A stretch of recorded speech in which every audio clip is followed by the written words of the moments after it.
Hey everyone, hope you're having a good week so far, and something I want to talk with you guys about today, since we had the draft video last time, are the heroes you can pick in draft. So last time I just went with you guys over a draft and how to pick this or that, and what I would do, like to do now for the future also is just explain you the drafting process a bit better, and to help you in that regard, just go over the heroes. What I did a long time ago is a tier list for the heroes, or tier list in general, also for the cards. And what I would do now, just take a look with you guys at that list actually, because I think it's not the best idea just to give you guys the list and you will be very confused also with some hero picks. I will just talk about the hero specifically with you. So this is what I did.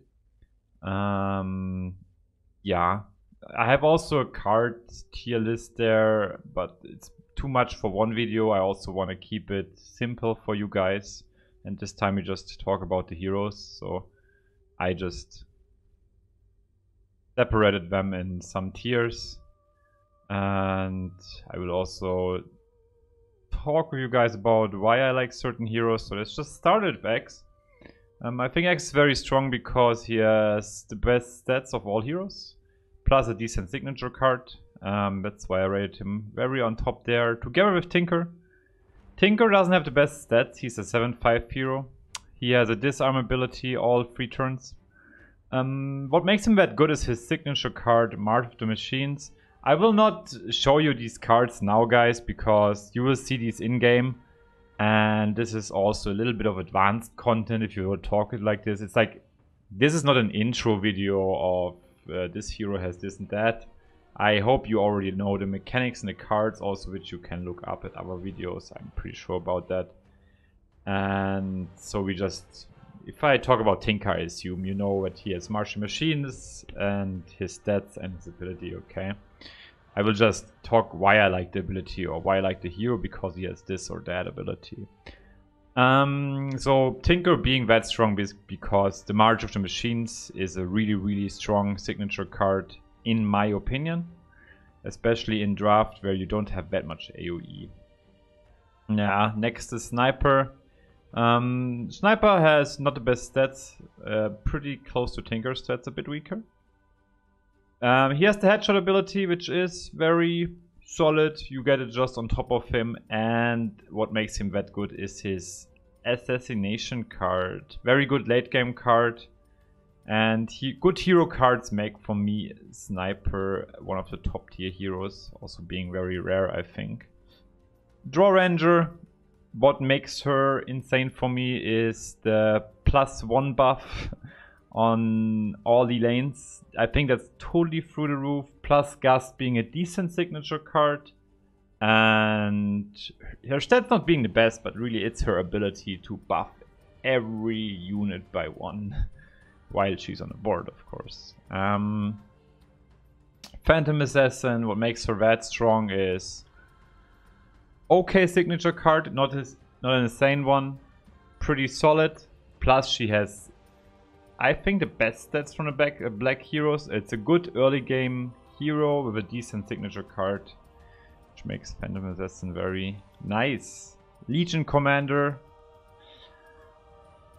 Decent stats, pretty average for a red hero. But the dual signature is pretty sweet because it fits super well with the red theme, which has a lot of strong stats. You can duel other heroes away for a lot of value or disruption value, like especially the blue ones, the green ones, sometimes even the black ones if they are weaker ones. I just like her disruption value, and the stats on top of it are also pretty sweet. These are my top picks. If I get one of these heroes to choose, I usually pick them, but sometimes you just can't. Let's go down here. I will also say in some circumstances these heroes will not be the best for you. I mean, Bristleback is just so good. His signature card is not really good, but his ability that he gets +2 armor is very solid. Plus he has 8/12 stats. It's the stats. His stats make him really good. Let's go here next. We have Treant Protector. It's a 410 stat-wise, plus it buffs the left and right unit with 2 armor. Why do I think he is good? He has a good signature card, which is the Treant Protector, I think it's called. Not Treant Protector, I think it's Roseleaf Druid. What's nice about a Roseleaf Druid, he ramps you by 1 mana as long as he's on the board. I think this has a lot of synergy with the green late game card like Thunderhide Pack, plus the card itself is just strong. It is a 2/6 creep, which innervates you by 1 mana. So he's just for me, he's the second best green hero. Plus he's common. You get him very often to choose in draft, so be prepared for him. I also can tell you, I rated these heroes of course up there because I think the colors in general just have better cards, but we talk about it in the end, okay guys? Bounty Hunter, why do I think he's good? It's not directly this, like you cannot always say this is always a better hero.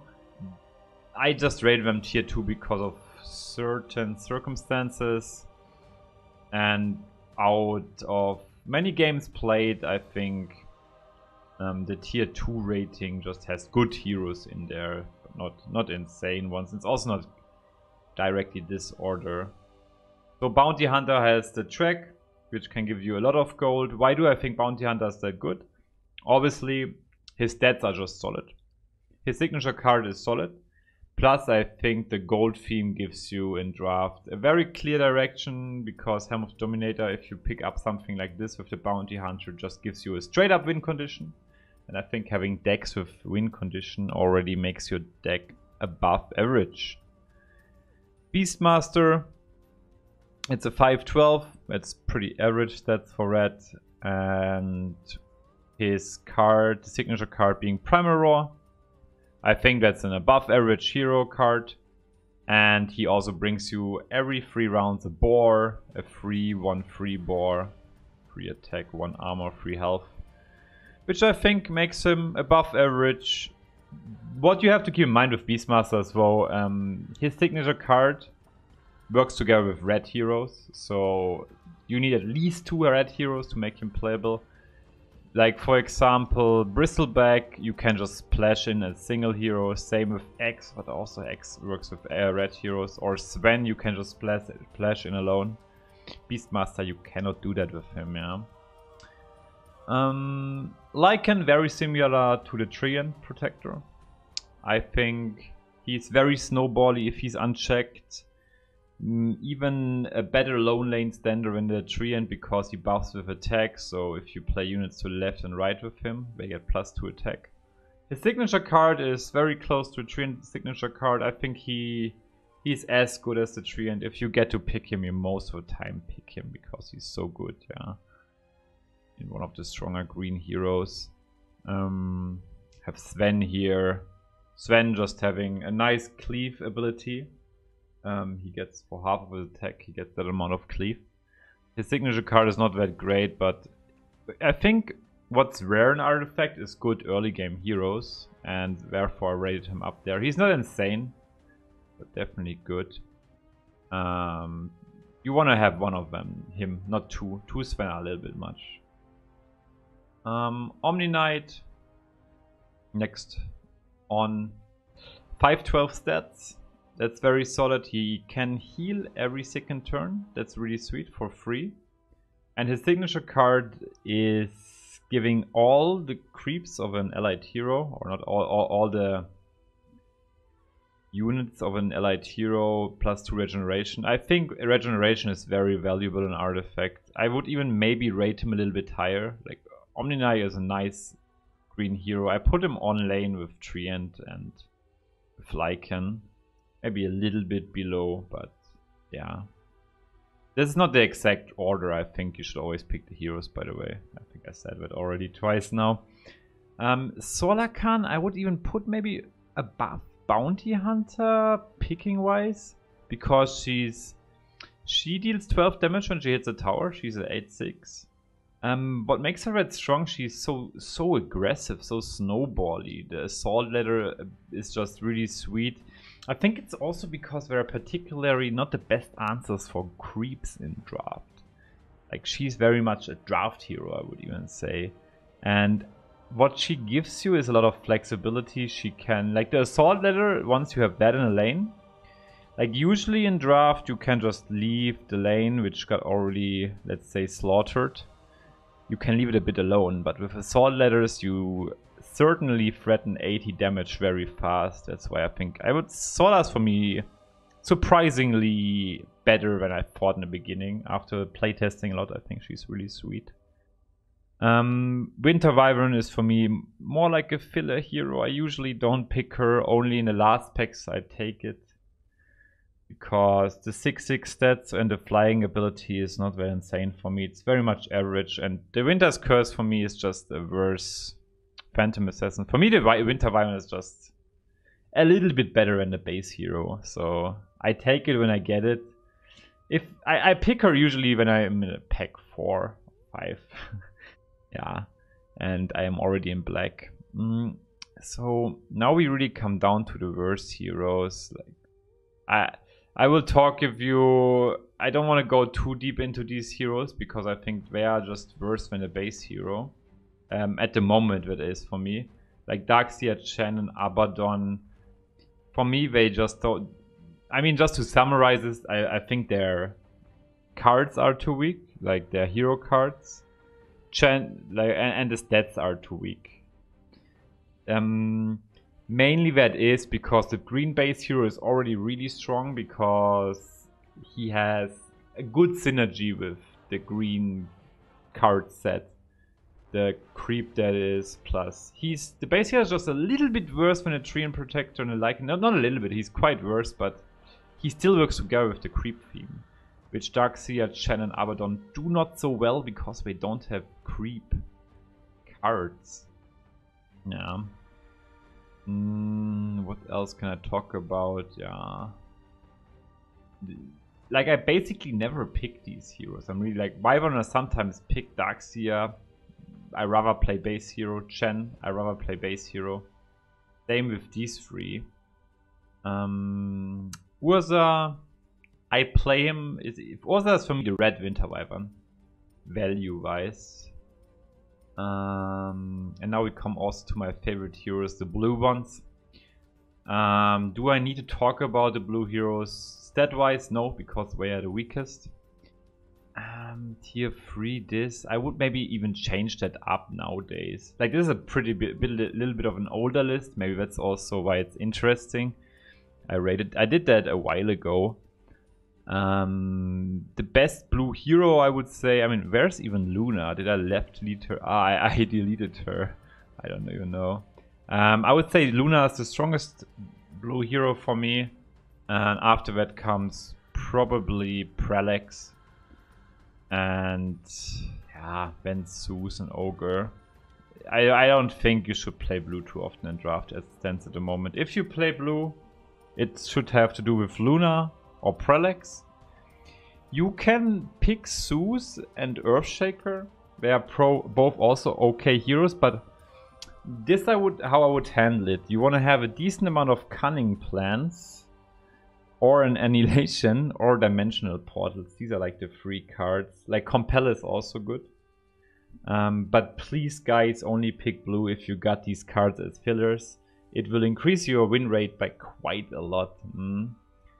And that's pretty much my list. Like, I don't like Kana.